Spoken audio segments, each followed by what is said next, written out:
Welcome, my dear students.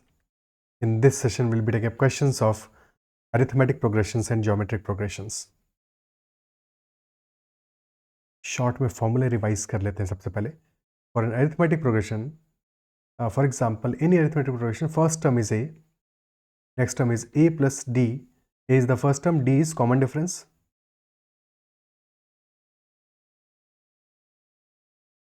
Next term is a plus 2d and so on. So any series for which the difference between any two terms is same, that series is arithmetic progression. For a general term of an arithmetic progression is Tn is equal to a plus n minus 1 times t, where a is the first term and d is the common difference. Sum of n terms is n by 2 into first term plus last term, or we can also write this as n by 2 into 2a plus n minus 1 times t. This will be sum of n terms. Is that clear? Okay.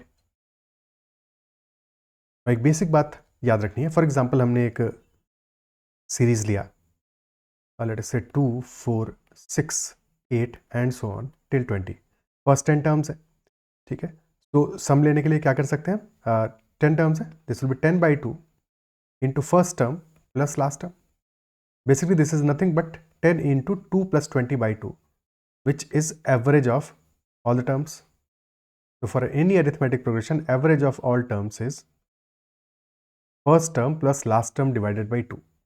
Okay, या तो फिर middle term ले लेंगे exactly जो centre पे आएगा, ठीक है, और या फिर first term plus last term divided by 2, और second term plus second last term divided by 2 will also be the average. दोनों एंड पॉइंट से सेम डिस्टेंस पे जो दो टर्म्स होंगे उनको ऐड करके if we are dividing by 2, that will be the average. Okay, questions पे चलते हैं. क्वेश्चन नंबर 1 को देखते हैं. You can connect me on Telegram at ADITYAKT and join the Telegram group CADZAT-MBA. Question number 1. Let A1, A2, A3 till A19 be the first 19 terms of an arithmetic progression where A1 plus A8 plus A12 plus A19 is equal to 224. तो सम हमारा total क्या होगा A1 से लेके A19 तक का? That is what the question is.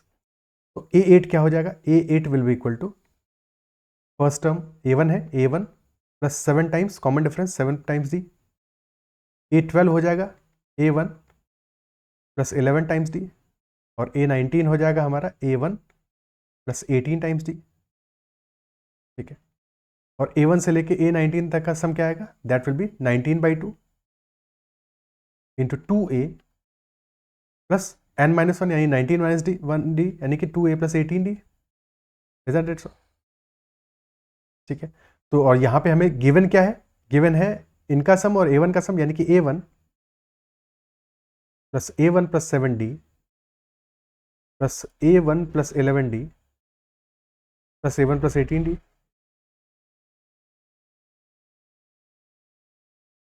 which is 224. तो 4A1 plus 7 plus 11 plus 18 plus 36d, which is 4 times A1 plus 9d, and that is 224. तो A1 plus 9d यहाँ से क्या आ गया हमारा? That is 56. पुट कर देंगे इस इक्वेशन में. So this will become 19 by 2 into 2 common आ गया, into 2 into A plus 9d, 2 से 2 कैंसिल आउट हो गया, तो 19 into 56 will be the answer, which is 1120 minus 56. That will be 1064. Option C. Clear? Okay.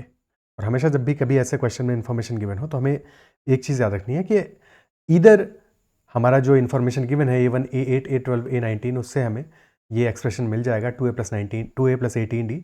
Otherwise option will be can not be determined. अगर ऐसा नहीं मिलता है तो option will be can not be determined. ठीक है, अगर एक ही इन्फॉर्मेशन गिवन है, एक से ज़्यादा गिवन है, तो फिर मे भी किसी तरह से हम जुगाड़ कर सकते हैं, हमें ए मिल जाए, डी मिल जाए, वगैरह वगैरह. There are many possibilities, but अगर एक ही इन्फॉर्मेशन गिवन है तो क्लियरली हमें वहाँ से अपना ए और डी की वैल्यूज़ मिल रही होंगी, क्योंकि अगर नहीं मिल रही होंगी तो can not be determined answer होगा. Next question. The sum of 18 consecutive natural numbers is a perfect square. Smallest possible value of the sum क्या होगा? ओके, 18 consecutive नेचुरल नंबर्स है, यानी कि एक एपी फॉर्म करेंगे, अरिथमेटिक प्रोग्रेशन फॉर्म करेंगे. तो अगर हम फर्स्ट 18 टर्म्स को ले लें 1 2 3 टिल 18, तो सम क्या होगा इनका? सम विल बी 18 टर्म्स है तो 18/2 इंटू फर्स्ट प्लस लास्ट, यानी कि 9 into 19, that will B 171. But 171 तो परफेक्ट स्क्वायर नहीं है, इजंट इट सो? तो अब अगर हम, क्योंकि हमें 18 कॉन्जिक्यूटिव नेचुरल नंबर्स लेने हैं, तो फॉर एग्जांपल अगर हम अप टू से 19 तक जाएंगे तो हमारा सम क्या होगा? ठीक है, तो हमारा सम क्या होगा?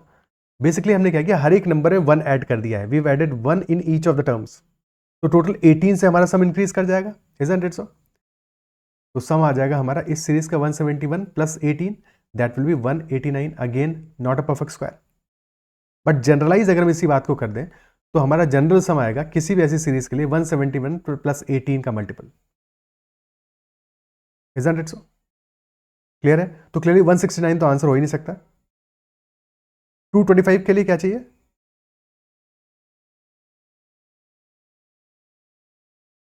225 के लिए क्या चाहिए?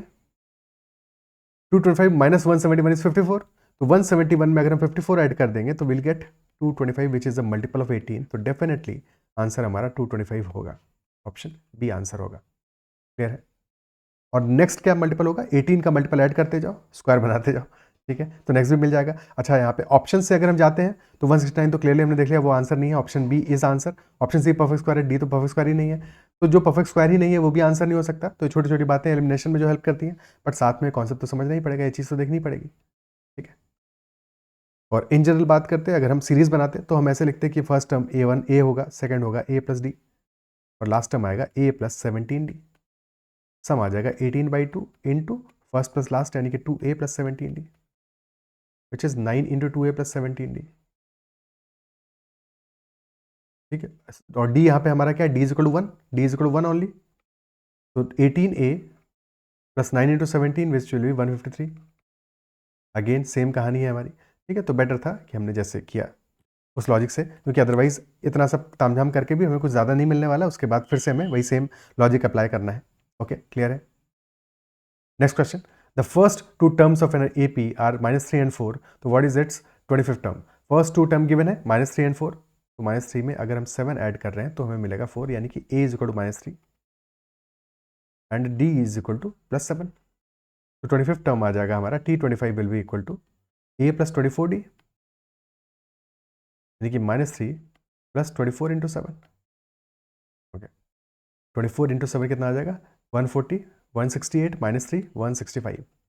Option B is the answer.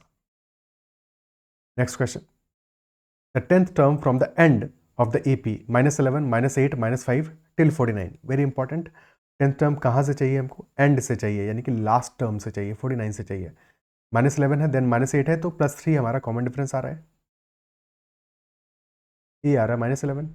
But हमारा मतलब क्या है? लास्ट टर्म से हमें 10th टर्म चाहिए. ठीक है, तो हम फर्स्ट से 10th तक जाते हैं, तो हम क्या करते हैं? फर्स्ट 10th तक जाते हैं तो T10 हमारा होता a plus n-1 times D. Last से 10th तक जाएंगे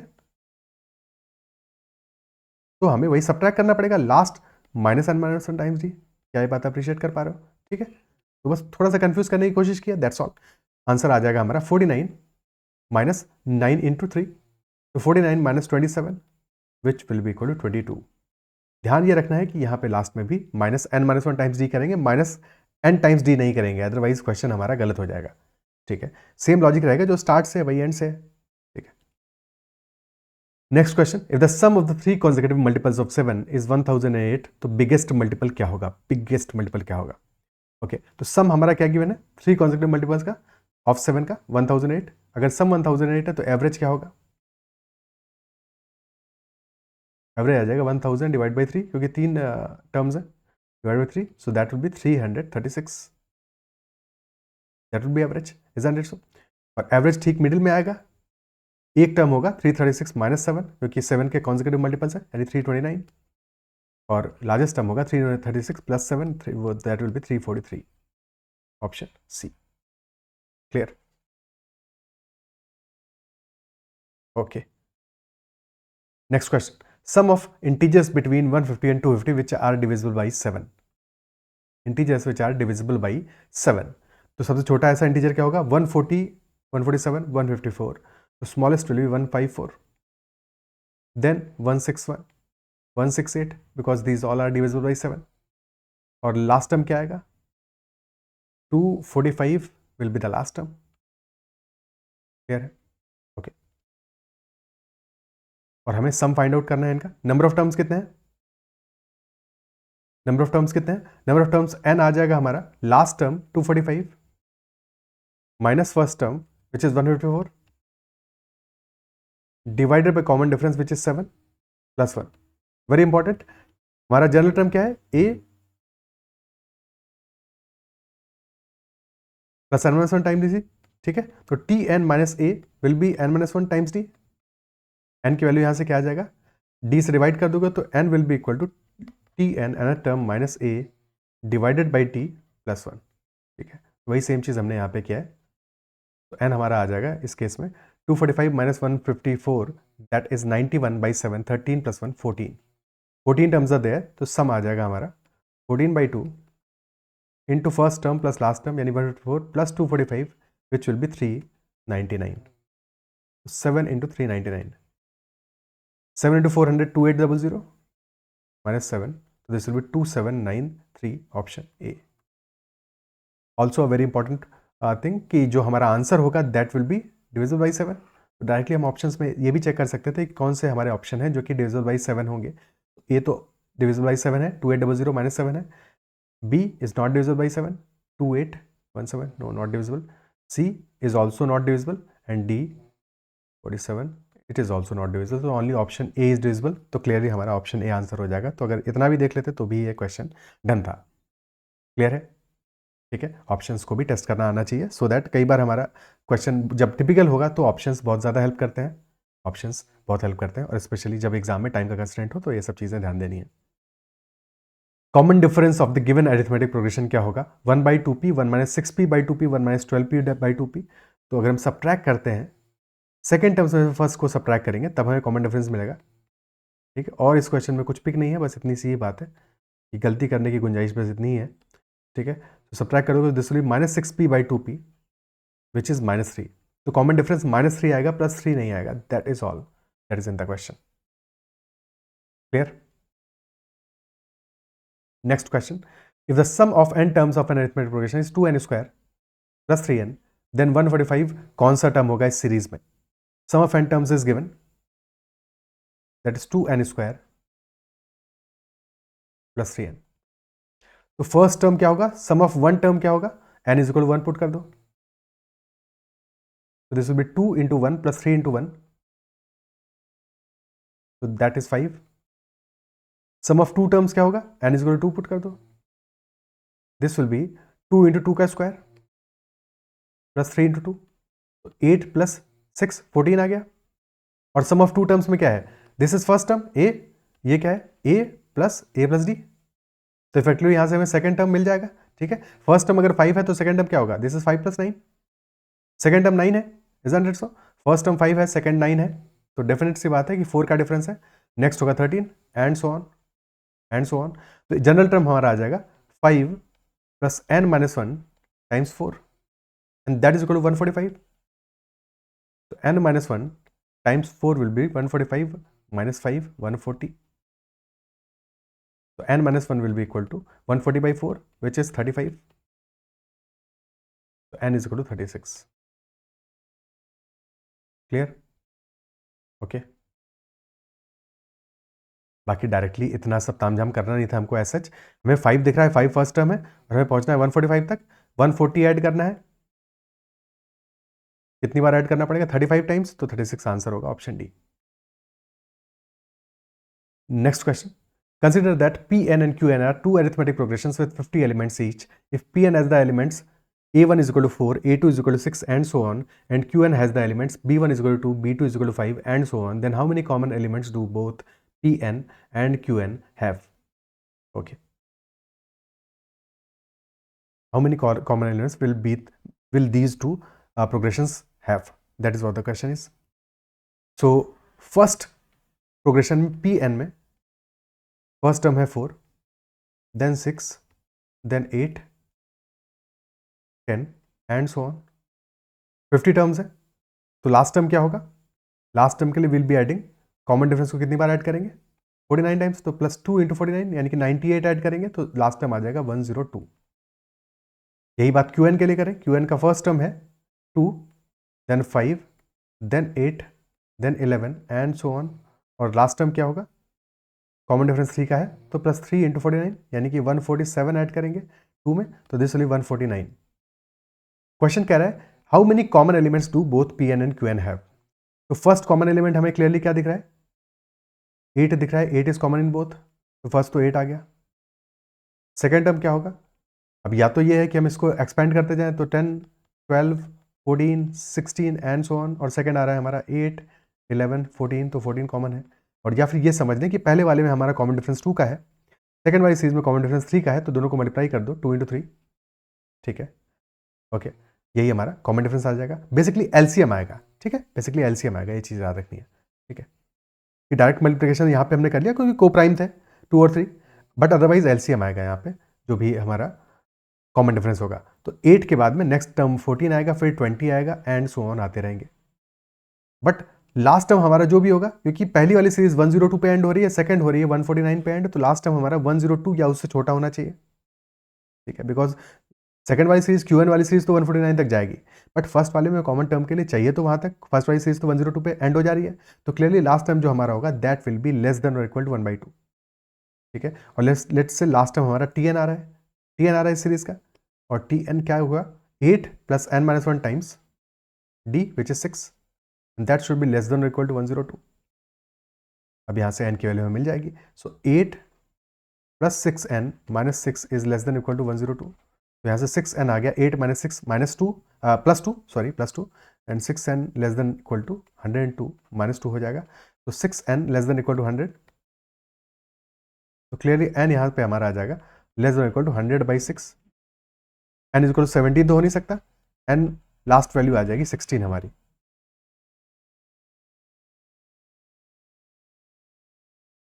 option D will be the answer, ठीक है, n की मैक्सिमम वैल्यू आएगी 16, 17 नहीं आ सकता, 16 पॉइंट समथिंग आ रहा है, इंटीजर में लेना है तो 16 ही लेंगे, 17 नहीं लेंगे, बिकॉज 17 हमारा 102 से बियॉन्ड चला जाएगा। Clear? Next question, if the resulting numbers be the consecutive terms of harmonic progression then what number should be added to the numbers 8, 10 and 14। तो consecutive terms of harmonic progression बनाने हैं, क्या number add करेंगे इसके लिए, ठीक है। Harmonic progression में क्या होगा? अगर हमारे numbers a, b and c, these numbers are in arithmetic progression, तो 1/a, 1/b and 1/c are in harmonic progression, okay, these are in harmonic progression। Clear है?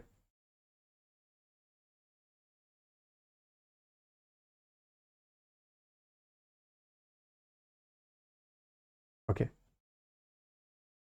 कोई दिक्कत? तो बेसिकली अगर हमें consecutive terms of harmonic progression बनाना है इनको सब्ट्रैक्ट करके, तो जो इसका रेसिप्रोकल होगा इन सारे के सारे नंबर्स का, that will B arithmetic progression. यानी कि अगर हम लेटर से x इन नंबर्स में ऐड करते हैं तो फर्स्ट नंबर हमारा हो जाएगा 8 प्लस एक्स, नेक्स्ट हो जाएगा 10 प्लस एक्स, नेक्स्ट हो जाएगा 14 plus x, and these numbers should be in harmonic progression, ठीक है। अगर and if these numbers should be in harmonic progression तो 1/8 प्लस एक्स, 1/10 प्लस एक्स और 1/14 plus x, these should be in arithmetic progression. Is that clear? ठीक है, क्या बात समझ में आती है? और अगर ये एपी में है तो जो मिडिल टर्म है that should be average of other 2 terms, is that सो? कभी भी 3 टर्म्स अगर हमारे अरिथमेटिक प्रोग्रेशन में है, अगर ए बी सी हमारे एपी में है, तो we can write that 2b is equal to a plus c, b is equal to a plus c by 2, middle term average होगा तो वही हो गया 2b is equal to a plus c. Similarly we can write here as 2/10 plus x will be equal to 1/8 plus x plus 1/14 plus x। LCM ले लेंगे तो आ जाएगा हमारा 14 plus x plus 8 plus x divide by 8 plus x into 14 plus x, that is 2/10 plus x. और ये आ गया 14 plus 8 22 plus 2x divide by complete expression. 2 से थोड़ा बहुत तो कैंसिलेशन कर दें तो 11 प्लस एक्स आ जाएगा। आप क्रॉस मल्टीप्लिकेशन कर देंगे, ठीक है, तो this will be 11 plus x into 10 plus x and that is equal to 8 plus x plus 14 into 14 plus x. Clear? अब एक तरीका है इसको प्रॉपर्ली सॉल्व करें या फिर जो वैल्यूज हमें गिवन है उनको पुट कर दें, 2 - 2 1 - 1 को पुट करके देख लें। अगर हम इक्वल टू 2 पुट करते हैं दिस विल बी 13 इंटू 12 और राइट हैंड साइड में आएगा 10 इंटू 16। तो clearly 13 into 12 can not be equal to 10 into 16, possible ही नहीं है, तो 2 तो आंसर नहीं हो सकता। -2 पे दिस विल बी 9 इंटू 8 और राइट हैंड साइड पे आ जाएगा 6 इंटू 12। तो yes this is equal to -2 is the answer, option B is the answer. Clear है? ओके ठीक है। यहाँ पे एक छोटी सी बात और समझ लेते हैं, क्योंकि हमें अल्टीमेटली क्या है, ये these are consecutive terms of harmonic progression बनाने हैं जब हम x ऐड करेंगे इनमें। ठीक है, तो यानी कि 2/10 plus x should be equal to 1/8 plus x plus 1/14 plus x. अब थिंक अबाउट इट, अगर हम x इक्वल टू 2 इस पर पुट कर देते हैं तो क्या वैल्यू आएगा, दिस विल बी 2/12 और फिर आएगा 1/10 प्लस 1/16। तो क्या 2/12 हमारा 1/10 प्लस 1/16 के बराबर हो सकता है? थिंक अबाउट इट, नहीं हो सकता है, इट इज़ नॉट पॉसिबल। तो क्लियरली हमें ऐसे भी दिख रहा है ऑप्शन को डायरेक्टली अप्लाई करके, this can not be the answer. Second option put करेंगे, -2 पुट करेंगे, this will be 2/8 that is equal to 1/6 plus 1/12। अब 1/6 और 1/12 में दोनों में अगर डिनोमिनेटर में फोकस करो तो 1/12 इज 6 इंटू 2, इजंट इट सो? तो 2/12 प्लस 1/12 3/12 क्लियरली यहाँ से हमारा मैच कर रहा है, तो -2 विल बी द आंसर। तो डायरेक्टली ऑप्शंस पुट करके भी टेस्ट कर सकते थे। ठीक है, ध्यान क्या रखना है कि जब भी ऐसे ऑप्शंस को हमें ट्राई करना है ऐसे किसी क्वेश्चन में जहाँ पे डिनोमिनेटर में हम चेंज कर रहे हैं, तो वहाँ पे हमेशा ये देखना है डिनोमिनेटर जो हमारा है जब भी वो कभी किसी प्राइम का मल्टीपल है, जैसे फॉर एग्जांपल यहाँ पे 1/10 है तो 1/10 क्या है, 1/5 इंटू 2 और अगला नंबर है 1/16, तो 1/16 में 16 में कहीं पे भी 5 नहीं आ रहा है, तो इन दोनों को तुम ऐड करके, क्योंकि अल्टीमेटली क्या आएगा न्यूमरेटर में, एक में 16 आएगा, एक में 5 इंटू 2 आएगा, बट डिनोमिनेटर में तो आएगा ना 5 इंटू 2 इंटू 16। ठीक है, ये तो आएगा डिनोमिनेटर में। तो इससे तुम ये नंबर कैसे बनाओगे 2/12, क्योंकि 12 में कहीं पे 5 है नहीं और 5 कैंसिल हो नहीं रहा, तो अगर 5 कैंसिल नहीं हो रहा है तो रिजल्टिंग डिनोमिनेटर में भी हमारा 5 तो आना चाहिए ना। तो जब भी कोई प्राइम नंबर आएगा, 5 से मेरा मतलब है कोई प्राइम नंबर आएगा, 5 आए, 7 आए, 11 आए, तो अगर वो बाकी डिनोमिनेटर्स में नहीं आ रहा है तो वो हमारा आंसर नहीं हो सकता है, बिकॉज हम प्राइम नंबर को किन्हीं और नंबर से कभी भी फॉर्म नहीं कर सकते। प्राइम नंबर से you can make any number, but किसी और नंबर से प्राइम नंबर नहीं फॉर्म कर सकते। ठीक है, तो ये चीज़ ध्यान रखना है कि वहाँ पे क्लियरली हमें हिंट मिल जाएगा कि हाँ ये आंसर नहीं हो सकता है भाई। और क्यों नहीं हो सकता है? For the same reason that we discussed. Okay clear? ठीक है, तो these are all the questions from arithmetic progression. अब ज्योमेट्रिक प्रोग्रेशन पे चलते हैं अपन। ठीक है, तो for geometric progression first term is a, second term will be a r. Geometric यानी कि मल्टीप्लाई करने पे मिलेगा, तो आर मल्टीप्लाई किया ए आर मिल गया, फिर आर मल्टीप्लाई करेंगे ए आर स्क्वायर मिलेगा, अगेन आर मल्टीप्लाई करेंगे ए आर क्यूब मिलेगा, and so on. This is our geometric progression, यानी कि रेशियो कॉमन है यहाँ पे, a r upon a is equal to a are square upon a r is equal to a are cube upon a are square which is r, and this r is called common ratio, common ratio of GP. ठीक है, तो जैसे हमने AP को define करने में दो terms use किए, a and common difference a and d, similarly यहाँ पे जीपी को डिफाइन करने के लिए there are two terms a and common ratio are.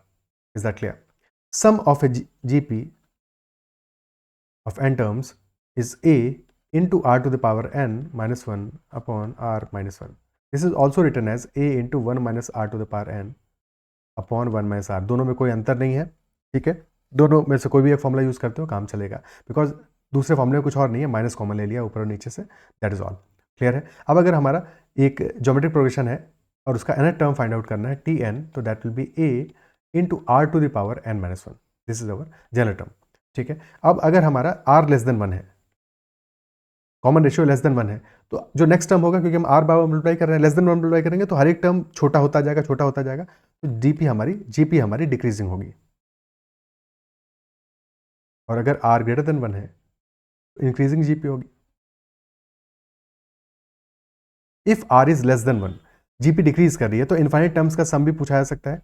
Some of infinite terms will be a upon 1 minus r, because अगर हमारी GP decrease कर रही है, r लेस देन 1 है, तो r to the power infinity will be almost 0। तो और कुछ नहीं किया है हमने, बस यहाँ पे r to the power n को 0 लिख दिया है, तो हमारा इन्फाइनाइट टर्म्स का फॉर्मूला आ गया। क्लियर? ठीक है, क्वेश्चंस पे चलते हैं। फर्स्ट क्वेश्चन को थोड़ा सा बाद में करते हैं, ठीक है, क्योंकि अच्छा सवाल है और थोड़ा डिफरेंट है। सेकंड को पहले करते हैं। Third term of a GP is 9, what is the product of its first 5 terms. ठीक है, तो थर्ड टर्म जीपी का गिवन है 9, थर्ड टर्म क्या होगा, a are square, a into are to the power 3 - 1 यानी कि a are square, and a are square is 9। Question पूछ रहा है प्रोडक्ट ऑफ फर्स्ट 5 टर्म्स। ठीक है, फर्स्ट 5 टर्म्स का प्रोडक्ट क्या होगा, that will be a into are to the power 5 - 1 upon r -1। Sorry, product है, ये तो सम है, ये तो सम है, फिर से एक बार कर लेते हैं। ठीक है, so A are square is equal to 9, हमें प्रोडक्ट चाहिए फर्स्ट 5 टर्म्स का। फर्स्ट टर्म है ए, देन आएगा A are square, A are cube, A R to the power 4। Okay, तो this will be A to the power 5 और are की power क्या हो जाएगी 1 + 2 + 3 + 4 यानी कि आर टू द पावर 10। तो this is a are square to the whole power 5। Again जैसे कि हमने एपी में देखा था कि इस केस में भी जो हमें इन्फॉर्मेशन गिवन है, अगर उससे हमारा फाइनल रिजल्ट नहीं निकल रहा होगा, क्योंकि यहाँ पे a are square to the power 5 है, तो डेफिनेट रिजल्ट निकल रहा है, पर अगर नहीं निकलेगा तो आंसर हमारा कैन नॉट बी डिटरमाइंड होगा। और क्योंकि निकल रहा है तो कोई दिक्कत की बात ही नहीं है। ए आर स्क्वायर 9 है, 9 टू द पावर 5 हो गया answer, which is 3 to the power 10, option D. Clear है? Next question, in a GP of even number of terms, the sum of all terms is 7 times the sum of its odd terms. तो common ratio of the GP क्या होगा? GP है, even number of terms है, तो sum of all terms is 7 times the sum of its odd terms. तो common ratio of the GP क्या होगा? पहले इसको कन्वेंशनल तरीके से करते हैं, फिर इसके बाद में समझते हैं कि इसको हमें एग्जैक्टली कैसे करना चाहिए ऐसे किसी क्वेश्चन को। ठीक है, तो कन्वेंशनली अगर हम बात करें इवन नंबर ऑफ टर्म्स है, तो लेट अस अज्यूम कि जीपी में टोटल टर्म्स कितने हैं, 2n टर्म्स है। ओके,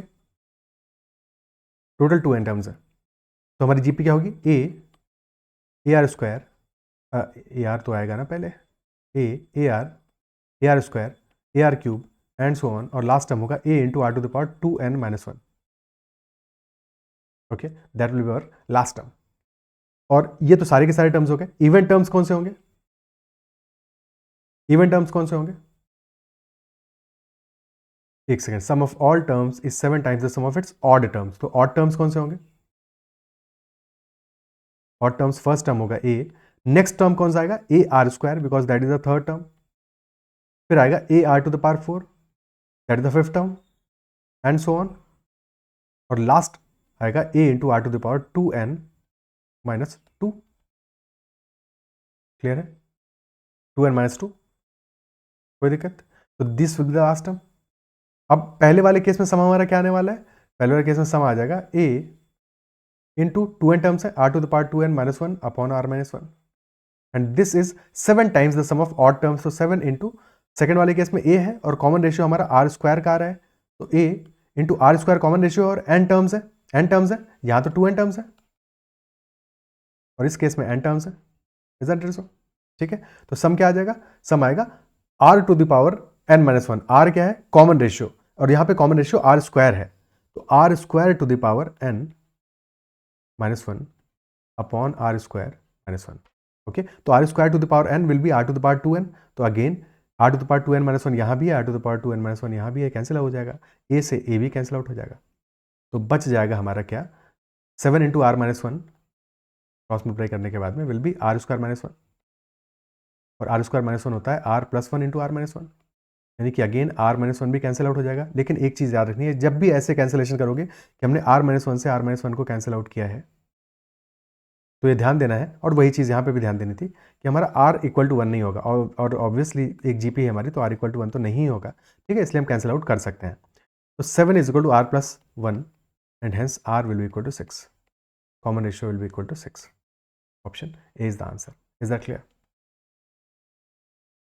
ठीक है, बट इतना सब करने की क्या ज़रूरत थी, कोई ज़रूरत थी नहीं। क्यों नहीं थी? क्योंकि स्टेट में हमें दिख रहा है कि जीपी में इवन नंबर ऑफ टर्म्स है, तो कोई भी वैल्यू हम ले सकते हैं, यहाँ पे answer can not be determined तो होना नहीं है, ऑप्शन में डेफिनेट वैल्यूज गिवन है, ठीक है, तो लेट अस अज्यूम कि जीपी में 2 टर्म्स है, 2 टर्म्स है, फर्स्ट टर्म है ए, सेकेंड टर्म है ए आर। ओके, तो दोनों टर्म्स का सम क्या आ जाएगा, A + A R, and this will be 7 times the sum of odd terms, और ऑड टर्म क्या है, एक ही तो है, ए, तो 7 है, ठीक है, a plus a r is equal to 7 है, क्लियर है। तो यहाँ पे आ गया a into 1 plus r is equal to 7 है, तो 1 plus r is equal to 7, which implies कि आर इज इक्वल टू 6। खत्म हो गया सवाल हमारा, option A is the answer. विशेष कर पा रहे हैं इस बात को, ठीक है। So this approach is smart approach, better approach है कि नहीं। तो जब भी हमें किसी क्वेश्चन में ऐसा कंडीशंस गिवन हो और हम कोई छोटी से छोटी वैल्यू मान सकते हैं, तो हमें हमेशा छोटी से छोटी वैल्यू मान के एज्यूम करना है। अलजेब्रा में हमेशा ये ध्यान रखना है कि अगर हमें कभी भी वैल्यूज मान के क्वेश्चन सॉल्व हो सकता है, तो क्वेश्चन में वैल्यूज मान के ही हमें उस क्वेश्चन को सॉल्व करना है। बट ये ध्यान देना है कि उस क्वेश्चन में कहीं can not be determined answer तो नहीं है, ये चीज़ जरूर कॉशियस रहना है, ठीक है। ऑप्शन में गिवन होगा अगर आंसर होगा तो। Next question, figure out the value of y when y plus 3, y plus 6 and y plus 15 are consecutive terms of an geometric progression। ठीक है, तो अगर ये consecutive terms है क्या है, जैसे हमने AP में देखा, सिमिलरली अगर एक GP में 3 terms are consecutive, A, B and C are in GP consecutive terms है, तो we can write B square या second term का square is equal to first term into third term। Same चीज यहाँ पे करेंगे, तो y plus 6 का whole square will be equal to y plus 3 into y plus 15, तो y square plus 12y plus 36 will be equal to y square plus 18y plus 45। y square से y square cancel out हो गया, तो 18y minus 12y will be equal to 36 minus 45, so 6y is equal to minus 9 and hence y will be equal to minus 3/2। option A is the answer। is it clear? ठीक है।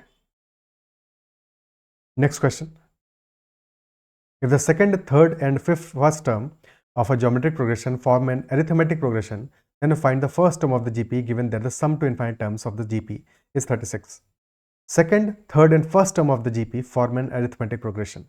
okay, so term number 2, term number 3 and then term number 1, यानी कि AR is the second term, AR square is the third term और A is the first term। now AR square और A ये हमारे एक AP form कर रहे हैं, तो यानी कि जो मिडिल टर्म हमारा AP का होगा, ठीक है, AP का मिडिल टर्म क्या होगा, दैट इज AR स्क्वायर, तो 2 times AR square will be equal to AR plus A, will be equal to AR plus A, isn't it so? Clear है, ठीक है। तो यहाँ पे क्या वैल्यू आ गया हमारा, सारी टर्म्स को एक साथ में लेके आ जाओ और A को कॉमन ले लो, तो A बाहर आ जाएगा, अंदर बचेगा 2R square minus R minus 1 and that is equal to 0। अब क्लियरली हमारा या तो A इक्वल टू 0 हो, A तो इक्वल टू 0 होगा नहीं, यानी कि 2R square minus R minus 1 is equal to 0, और यहाँ से R की वैल्यू क्या आ जाएगी, 2R square minus 2R plus R minus 1 is equal to 0, तो 2R into R minus 1, 2R plus 1 into R minus 1 is equal to 0, तो यहाँ से R आ गया हमारा minus half and 1।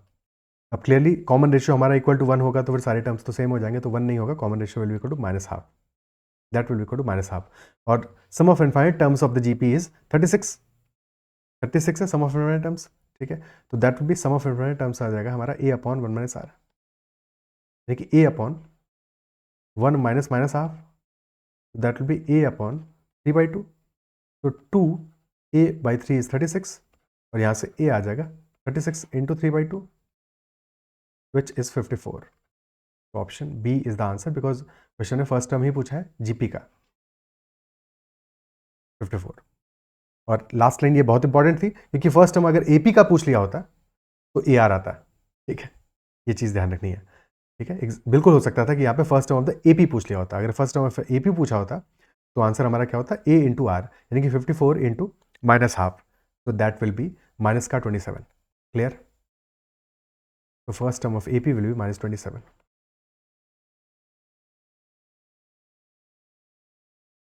Next question, तो ये क्वेश्चन जो स्किप कर दिया था पहले उसको कर लेते हैं, फिर आगे बढ़ते हैं।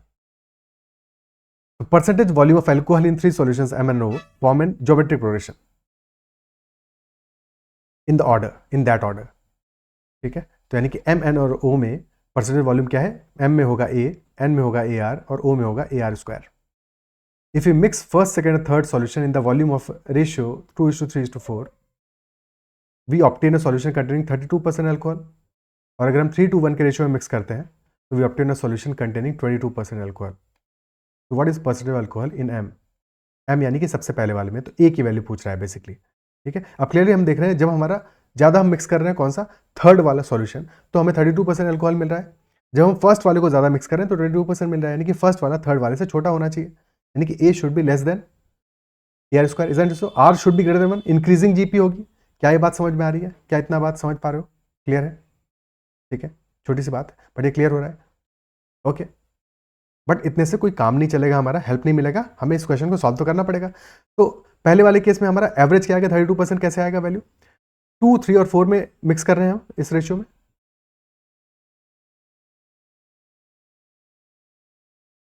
AR और AR स्क्वायर को, ठीक है? तो 2A plus 3AR plus 4AR square, यानी एवरेज हमारा क्या आएगा, डिवाइडेड बाई वेट एवरेज निकाल रहे हैं, 2 + 3 + 4 divide by 9, this will be equal to 32%। ठीक है, AR और AR स्क्वायर भी परसेंटेज में ही है। और सेकंड वाले केस में क्या है, 3:1 में मिक्स कर रहे हैं हम, 3:1 के रेशियो में मिक्स कर रहे हैं, तो this will be 3A plus 2AR plus AR square, this divided by 3 + 2 + 1, this divided by 6 is equal to 22%। Okay, अब 9 को भी मल्टीप्लाई कर देते हैं उधर ले जाके, 6 को भी उधर जाके मल्टीप्लाई कर देते हैं और फिर दोनों इक्वेशंस को डिवाइड कर देते हैं। तो 1 डिवाइड बाई 2 क्या आ जाएगा, 2A plus 3AR plus 4AR square, this divided by 3A plus 2AR plus AR square, and that will equal to 32 into 9 divide by 22 into 6। Okay, तो यहाँ पे 4 11 बचा, ठीक है, और 3 बचा, 4 से काटा ऊपर बचा 8 और फिर 3 से काटा ऊपर बचा 3, तो 24/11 बच गया। क्लियर है? और दोनों में, न्यूमरेटर में और डिनोमिनेटर में, दोनों में ए कॉमन ले लेंगे, ए कॉमन ले लेंगे, कैंसिल हो जाएगा, तो बच जाएगा 2 + 3R plus 4R square, this divided by 3 + 2R plus R square. अब या तो इसके बाद में क्रॉस मल्टीप्लाई करके सॉल्व करो, बट उतने की जरूरत नहीं है। अब यहाँ पे क्लियरली हम R की वैल्यू पुट कर सकते हैं। अगर हम R = 1 पुट करें यहाँ पे, तो आएगा 1 + 2 + 3, यानी कि 6 आ जाएगा। R = 2 पुट करोगे तो आ जाएगा 4 + 4 + 3, यानी 11 आ जाएगा। तो R = 2 सेटिस्फाई कर रहा है। न्यूमरेटर में भी पुट करेंगे तो 24 आ रहा है, तो R = 2 यहाँ पे क्लियरली सेटिस्फाई कर रहा है। R must be equal to 2, ठीक है, और R = 2 आ रहा है, तो किसी भी एक इक्वेशन में पुट कर दो, ठीक है। सेकंड वाली इक्वेशन पुट कर देते हैं, R = 2, तो इक्वेशन हमारी बन जाएगी 3A plus 4A plus 4A is 22 into 6, तो ये आ गया 4 + 4 + 3, यानी 11A is 22 into 6, A is equal to यहाँ से 12% आ गया। वही आंसर होगा हमारा 12%, option B. Is that clear? ठीक है, थोड़ा सा कैलकुलेटिव क्वेश्चन था, बट आई बिलीव क्वेश्चन समझ में आया होगा। Is that clear? ओके, तो these are all the questions from arithmetic progression and geometric progression. I believe session पसंद आया, क्वेश्चन समझ में आओगे, और अगर सेशन पसंद आया, क्वेश्चन समझ में आया, तो चैनल को लाइक जरूर करना है। किसी भी क्वेश्चन में कहीं भी डाउट रह गया तो जरूर पूछ लेना, और अब तक चैनल को सब्सक्राइब नहीं किया है तो जरूर कर लेना। That is all for this session, and you can connect with Telegram at ADITYKT and join the Telegram group CADZ MBA। That is all for this session, bye bye, take care.